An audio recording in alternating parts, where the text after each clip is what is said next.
Tiempo de entrevistas con Ernesto Lucero. Se están sucediendo acontecimientos realmente preocupantes, sobre todo en la ciudad de Buenos Aires, en la ciudad autónoma de Buenos Aires.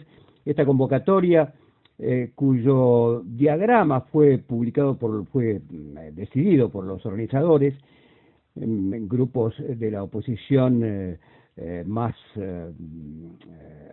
fuerte, más furibunda, contra el gobierno de Alberto Fernández y contra la vicepresidenta de la Nación.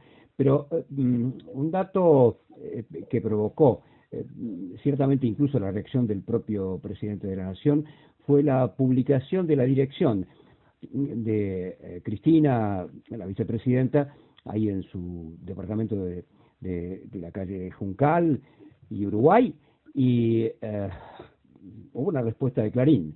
Hubo una respuesta de Clarín frente a la queja del presidente diciendo: ¿qué quieren? Que Clarín reaccione.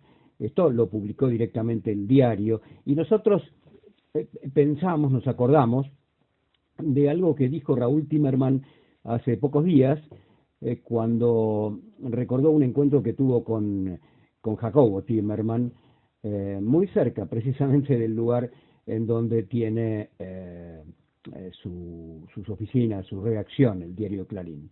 Así que vamos ahí al encuentro con él. Raúl Timerman es analista, es sociólogo, es el director del Grupo de Opinión Pública, y queremos hablar con él para ver cómo está mirando esta situación. Raúl, ¿cómo estás?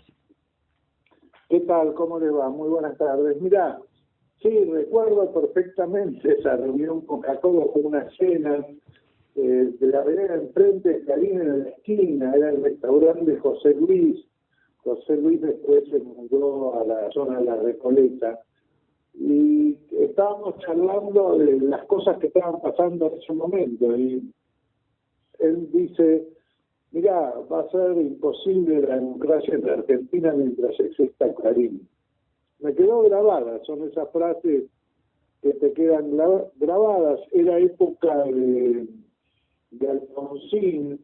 ¿Te acordás que había tenido un altercado con el grupo Clarín, el presidente Alfonsín, que salió Jaroslavsky a decir: ese grupo cuando te ataca como un partido político, y cuando se defiende con la libertad de prensa? Me acuerdo perfectamente. Bueno, era para esa época.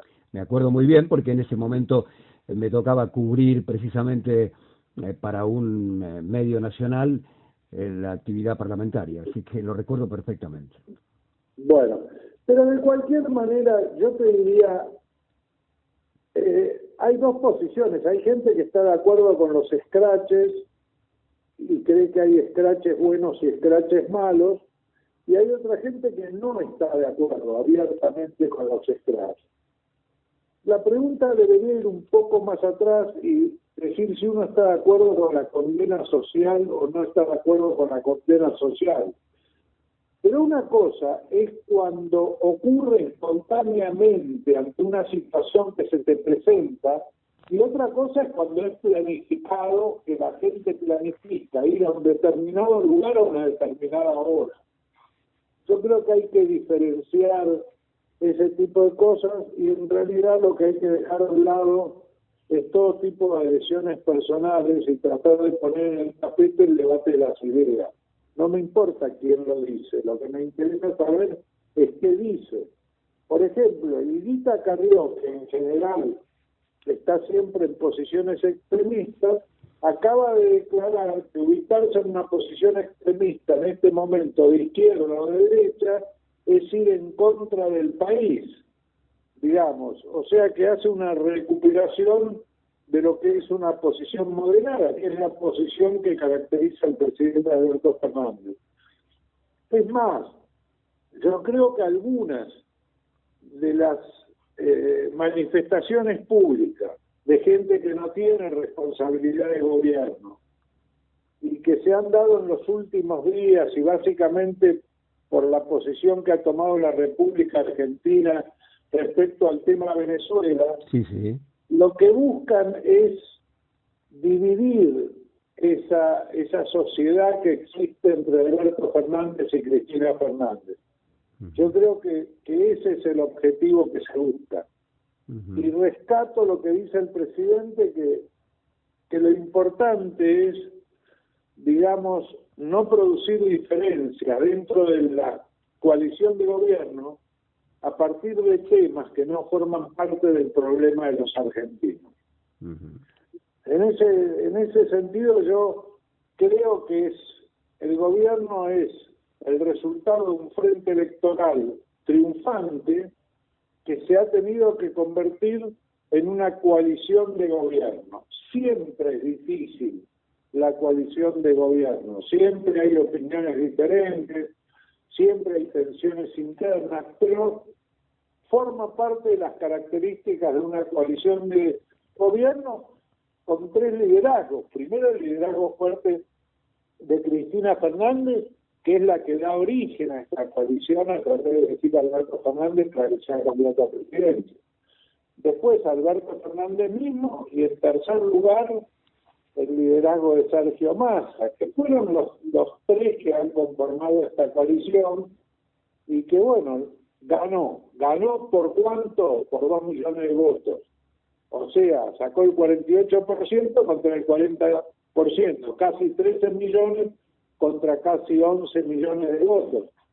O sea que hay mucha gente que está exactamente en la posición opuesta a la coalición de gobierno. Por lo menos todos los que votaron a Juntos por el Cambio. No nos dejemos engañar. Hubo un momento inicial de la pandemia, segunda semana de abril, en que el presidente obtuvo el apoyo de muchísima gente que no lo había votado. Y a lo largo del desarrollo de la epidemia ha ido perdiendo ese apoyo y se ha quedado con su base electoral, digamos. Sí, es verdad, ha producido un gran desgaste, el país viene de una crisis económica financiera terrible en que quedó a partir del gobierno anterior, que hubo que negociar la deuda externa con los bonistas privados en una situación de default, y cae encima una pandemia que, digamos, cae sobre todo el mundo, pero agarra a la Argentina con un sistema de salud público muy deteriorado, porque tuvo un gobierno anterior que no se preocupó en ningún momento por el sistema de salud público. Apostó todo, digamos, a la salud privada, a las prepagas. Bien, entonces tomó la iniciativa inicial de una cuarentena importante que permitió reequipar ese sistema de salud, y yo creo que eso fue el acierto más grande. Y ahora creo que hay que dar las condiciones para vivir una nueva normalidad. Digamos, la situación ha cambiado, a lo mejor se prolongó demasiado ese tema, y creo que hay que adaptar a la sociedad una nueva normalidad con todas las precauciones necesarias. Y si alguien protesta, que proteste, tiene derecho a protestar. Me parece muy bien que haya manifestaciones de protesta, así como el 17 de octubre va a haber manifestaciones de apoyo. Y sería bueno que toda la prensa que difundió con tanta claridad los itinerarios y los horarios para las manifestaciones de protesta del 12, haga lo mismo con las manifestaciones de apoyo del 17. Ahora, Raúl, frente a esta situación, a esta movilización, y sobre todo a lo que publicó Clarín, que insistió en señalar que lo único que hacía era informar, el presidente dijo que disentir con un gobierno es parte de la democracia, movilizarse también, a pesar del riesgo que implica la pandemia, pero señaló después de una manera bastante clara, categórica, promover una convocatoria, una protesta en el domicilio de una persona solo fomenta la grieta y daña esa convivencia democrática. Esto lo hizo a través de un tuit, pero la respuesta de Clarín es lo que de alguna manera es preocupante, porque el diario señaló concretamente que una frase que me gustaría tener una opinión tuya, un análisis tuyo. Dijo, ¿qué quieren? Que Clarín, están buscando que Clarín reaccione. Mirá, ¿sabés qué es lo importante realmente? Que casi no hubo protesta frente al domicilio de la presidenta. O sea que aún aquellos que están en contra, yo creo que tienen conciencia de cuáles son los límites. Prácticamente, mira, yo he visto las cámaras a lo largo de la tarde y la protesta se concentró en el Obelisco. No hubo protesta en esa esquina. Eso punto uno. Segundo punto, yo estoy a favor de la total libertad de prensa. ¿Que la tienen que ejercer con responsabilidad? Sí, pero eso es una potestad del medio. Yo no voy a... Puedo señalar, no estoy de acuerdo con lo que el medio hace. Creo que lo que el medio hace es antidemocrático. Lo puedo señalar. Creo que el medio está incitando hacia una manifestación de odio, de violencia. Lo señalo. Pero yo no soy responsable del medio. El medio es responsable de lo que dice y de lo que hace.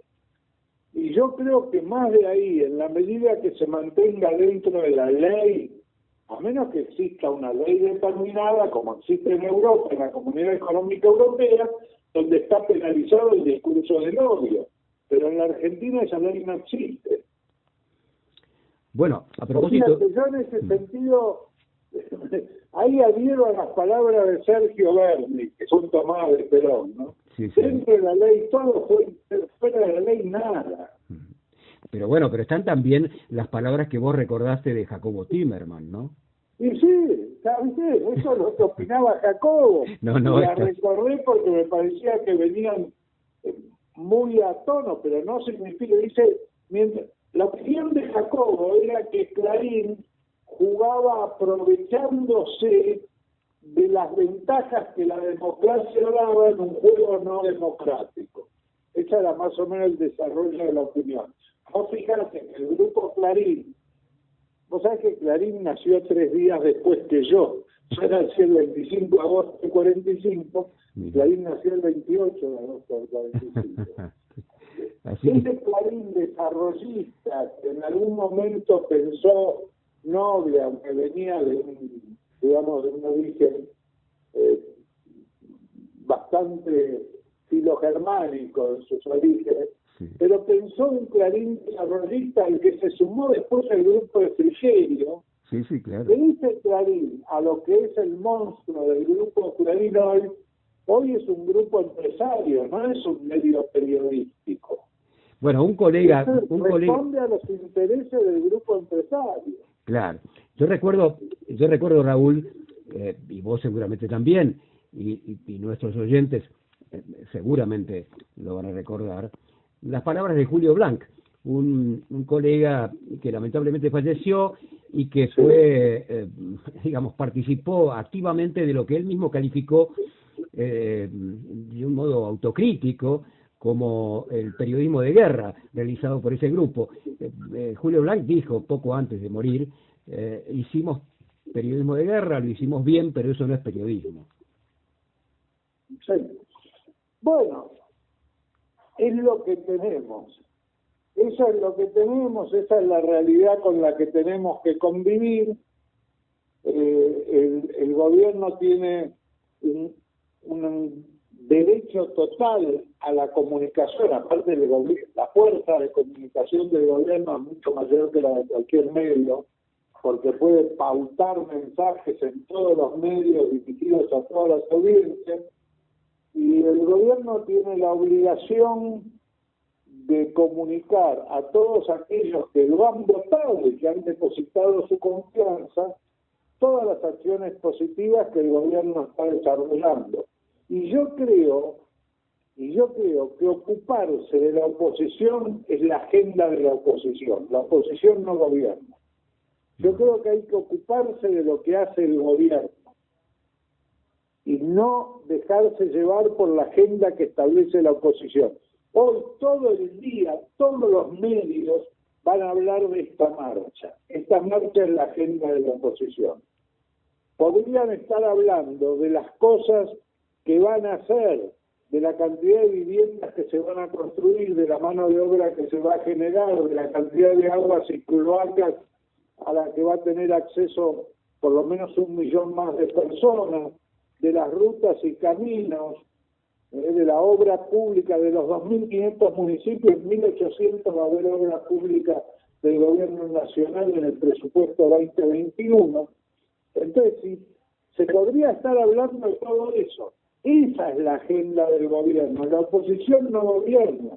Ahora, si la oposición hace una protesta y todos los medios hablan de la protesta de la oposición, la agenda la pone la oposición que perdió las elecciones. Y Claro. la agenda la tiene que poner el gobierno que ganó las elecciones. Claro, pero ahí hay uno de los, se presenta uno de los problemas. Horacio Berbisky, otro periodista, ya que estamos hablando de lo que pasa en el gremio y con quienes forman parte de él, suele calificar con una metáfora, un vocablo propio del turf, ¿no? Él habla de la trifecta cuando se refiere a Clarín, Nación e Infobae, que son los tres medios de comunicación más importantes. Y para ellos, Raúl, la agenda es esta, es la que ponen. Sí, pues la agenda fue esa antes de las elecciones también y perdieron. La gente no vota ni opina en función de cómo opinan y votan los medios. La gente vota y opina en función de cómo le va en la vida. Desmitifiquemos el tema mediático, porque si no hablamos siempre de lo mismo.